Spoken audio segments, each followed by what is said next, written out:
Hey, I heard you're trying to buy your first Speedcube, but before you do that, here are the 4 most essential aspects you have to look for in your first Speedcube. Okay, first things first. An expensive cube does not automatically make you faster.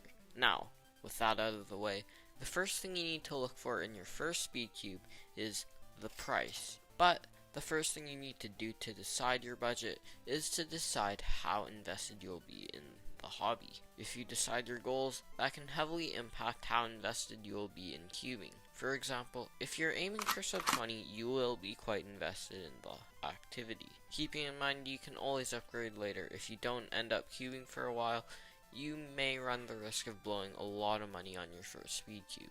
With your planned investment into the hobby, you can now decide your budget. I would recommend a budget of $10 for everybody. You can get some pretty solid cubes at that price point. My personal recommendations will come at the end of the video after going over factors you need to take into consideration when buying your first Speedcube. If you know that you may be cubing for a long time, you can always decide a higher budget closer to flagship price, but that decision is up to you.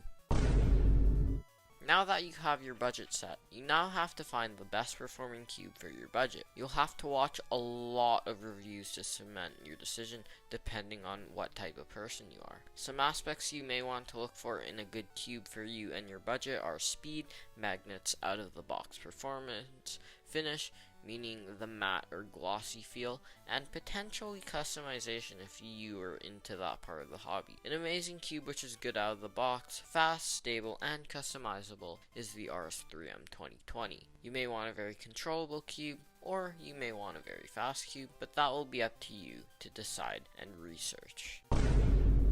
The most essential aspect of a cube of any budget is magnets. Magnets have recently become more affordable with upgrades in cubing technology. There's no excuse to be getting a cube without magnets. Magnetic cubes have become very cheap, and magnets add so much stability into the performance of the cube. Some magnetic cubes that I've heard are good for the price are the RS3M 2020. Again, it's a good cube for any price. The Melon 3x3M and the Chi MS. The point I'm trying to get here is get a magnetic cube. You'll regret it if you don't. My recommendation for a good overall cube is the RS3M 2020.